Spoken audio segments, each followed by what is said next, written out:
हरे टमाटर की सब्जी। आज कजरीपुरा गांव में हलचल कुछ ज्यादा थी। चारों तरफ सरसों की खुशबू, खेतों से आती ठंडी हवा और चिड़ियों की चहचहाहट, जैसे पूरा गांव किसी मेहमान का इंतजार कर रहा हो। इस हलचल की वजह थी शिवांगी, जिसकी शादी को 3 महीने हुए थे और आज लगभग महीने भर बाद वो अपने मायके से ससुराल लौट रही थी। दरवाजे पर खड़ी सास गोमती देवी बार बार गली की तरफ झांक रही थी। अरे महीने भर बाद जाकर अब आ रही है और टाइम की कदर बिल्कुल नहीं। पता नहीं मायके वाले क्या खिला पिला देते हैं कि लड़की को अपना ससुराल याद ही नहीं रहता। तभी गली के मोड़ से एक ऑटो आया जिसमें शिवांगी थी। अरे बस बस भैया, यहीं रोक दो, आ गया मेरा ससुराल। एक काम करो भैया, ये बैग उतार कर अंदर रख दो। जी बहन जी। ऑटो वाले ने उसका सूटकेस उतार कर अंदर रख दिया। उस रोज शिवांगी की आंखों में अलग ही चमक थी और हाथ में मायके से लाई हुई एक टोकरी भी थी, जिसे उसने बड़े ही अच्छे से कपड़े से ढक कर रखा हुआ था। ये देख सास की आंखें चमक उठी। आ गई मेरी बहू, चल अंदर आ। देख घर पूरे महीने भर बाद जैसे अब सांस ले रहा हो। हाँ माँ जी, मैं भी बहुत मिस करती थी ये घर और आप सबको भी, लेकिन अब रस्म भी तो ऐसी थी ना कि ये बरसात का महीना नई बहू सास के साथ नहीं काट सकती। हाँ हाँ वो तो है। अच्छा चल अब अंदर आ। फिर दोनों अंदर गयी। तभी सास की नजर टोकरी पर पड़ी। ये क्या ले आई हो बहू? बादाम, काजू या फिर घी? उससे भी कीमती चीज है इसमें माँ जी। है? कहीं इसकी माँ ने अपने सारे गहने तो इसे नहीं दे दिए? दिखा दिखा क्या है? फिर शिवांगी ने कपड़ा हटाया तो उस टोकरी के अंदर थे ताजे चमकदार हरे टमाटर। हैं? अरे ये क्या, लाल टमाटर खत्म हो गए थे बाजार में जो ये हरे ले आई। ये तो खट्टे होते हैं, इनका क्या करूंगी? बस माँ जी, आज आपको एक नया स्वाद चखाना है। आज मैं हरे टमाटर की खास सब्जी बनाऊंगी, मायके में सबको बहुत पसंद है। क्या पागल हो गई हो क्या? भला कोई हरे टमाटर की सब्जी भी बनती है? देखो महीने भर बाद आई हो, पहले दिन के खाने में कोई प्रयोग नहीं चाहिए। चुपचाप से हमारी पसंद का खाना बना देना। शाम को मैंने गोभी लेकर रखी हुई है, वही काट कर बना देना। अब जाओ और जाकर कमरे में आराम कर ले।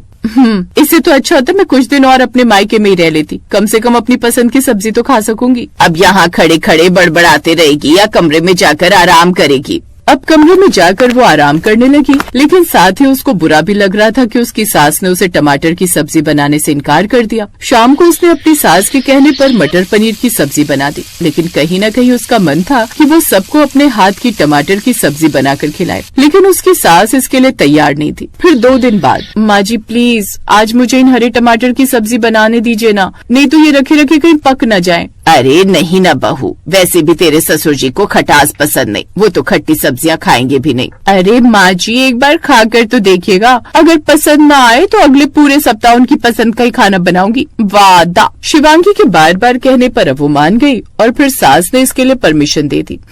ठीक है, और अगर उन्हें पसंद आ गई तो तब? अब वादा कीजिए कि आप रोज दोपहर में मुझे किचन में प्रयोग करने देंगी। हे भगवान, ये अभी भी नहीं सुधरी। अच्छा ठीक है, बना लेना। अब जाओ और शाम को अपनी ये हरे टमाटर की सब्जी बना लेना। फिर शाम के वक्त, अरे माँ तुम चिंता मत करो, ऐसी सब्जी बनाऊंगी ना इन टमाटर की कि अगली बार भी ये लोग कहेंगे कि यही बनाओ। हाँ हाँ अच्छे से मसाले डाल लेना और सुन टमाटर को सही से काट लेना। ओफ वो माँ, आप तो ऐसे बोल रही हैं जैसे मैं पहली बार बना रही हूँ ये सब्जी। चलो अब मैं फोन रखती हूँ, क्योंकि अब मैं बनाने जा रही हूँ टमाटर की खट्टी सब्जी। फिर शिवांगी ने शाम को किचन में कदम रखा। वो टमाटर काटने लगी, तभी उसकी सास वहाँ आ गई। बहू याद रखना, गांव में हर चीज कम आंच पर बनती है, ज्यादा जलाने भुनाने से स्वाद बिगड़ जाता है। माँ जी आप तो ऐसे बोल रही हैं जैसे मैं पहली बार खाना बनाने आई हूँ, कितनी बार तो खाना बना चुकी हूँ यहाँ। बहुत बोलने लगी है, मायके से क्या कोर्स करके आई है ज्यादा बोलने का? हाँ लेकिन ज्यादा बोलने का नहीं, बल्कि टमाटर की सब्जी बनाने का। फिर शिवांगी ने टमाटरों को धोकर छोटे छोटे टुकड़ों में काटा, फिर कढ़ाई में सरसों का तेल गर्म किया। अचानक तेल चटकने लगा। अब शिवांगी ने हल्दी, लाल मिर्च, धनिया पाउडर डाला, जिससे घर में बढ़िया सी सुगंध फैल गई। फिर बाहर बैठी उसकी सास मन ही मन, सुगंध तो अच्छी है। उसकी खुशबू से सास सूंघते हुए अंदर रसोई में आ गई। उसने शिवांगी को सब्जी में गुड़ डालते हुए देखा तो कहने लगी, गुड़ सब्जी में? जी माँ जी, थोड़ा गुड़ खटास को संतुलित कर देता है और इसका स्वाद दुगना हो जाता है। ना जाने क्या क्या नए प्रयोग करती रहती है। अब जो भी है जल्दी बना, मेरे पेट में चूहे कूद रहे। फिर सास वहाँ से चली गई और शिवांगी ने कढ़ाई में हरे टमाटर गिराए और धीमी आंच पर पकने दिया। तभी बाहर उनकी पड़ोसन रमा उनके घर आई। अरे गोमती, शिवांगी बहू मायके से आ गई क्या? हाँ, लेकिन तुझे कैसे पता?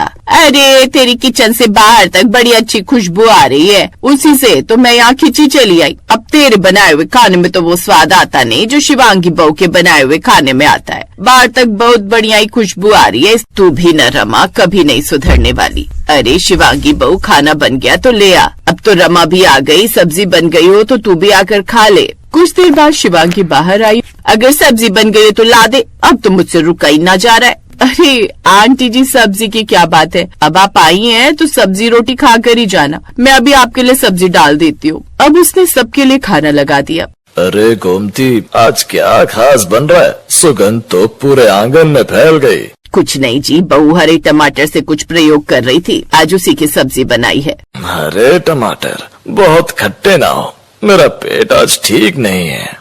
बाबूजी, आप एक बार चख कर तो देखिए, आपको पसंद आए तो बढ़िया, नहीं तो दूसरी सब्जी बना दूंगी। ससुर जी ने गौर से बहू को देखा। उनकी आंखों में वही भरोसा झलक पड़ा जो एक पिता को अपनी बेटी पर होता है। ठीक है बहू, आज तुम्हारे हाथ का स्वाद परखते हैं। सबसे पहले ससुर जी ने कौर उठाया। सभी उनकी ओर देखने लगे जैसे कोर्ट में जज फैसला सुनाने वाले हो। बहू, ये स्वाद कमाल का है। सास की आंखें खुल गई। सच में?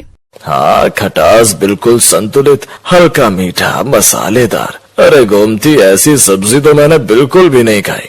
वाह, ये तो मजेदार है, सचमुच में बड़ी स्वादिष्ट है। वाह बहू, आज से तुम्हें हर दोपहर प्रयोग करने की आजादी है। तुम तो हमारी रसोई में नई जान भर दोगी। मुझे तो बड़ी पसंद आई तुम्हारी ये बनाई ये खट्टी मीठी सब्जी। सास और बहू के बीच महीने से एक हल्की दूरी थी। मायके जाने के बाद सास को लगता था कि बहू अब बदली बदली है, पर आज इस सब्जी ने सब कुछ बदल दिया। दोनों सास बहू के बीच की दूरी खत्म हो गई। फिर रात के खाने के बाद सास चुपचाप शिवांगी के कमरे में आई। बहू, आज तूने सिर्फ सब्जी नहीं बनाई, बल्कि इस घर में अपने हाथों से मिठास घोल दी। माँ जी, मैं बस परिवार का दिल जीतना चाहती हूँ और आप सबको बढ़िया बढ़िया खाना बनाकर खिलाना चाहती हूँ। कल हम दोनों साथ मिलकर और भी नए प्रयोग करेंगे, क्या पता पूरा गांव ही तुम्हारी रेसिपी का दीवाना हो जाए। उस रात उसने महसूस किया कि हरे टमाटर की सब्जी ने केवल पेट नहीं भरा, बल्कि दिल भी जोड़ दिए। कभी कभी एक सरल सी सब्जी, एक छोटा सा प्रयास संबंधों की खटास को मिठास में बदल सकता है। रिश्तों में प्यार, समझ और थोड़ा सा स्वाद ही काफी है।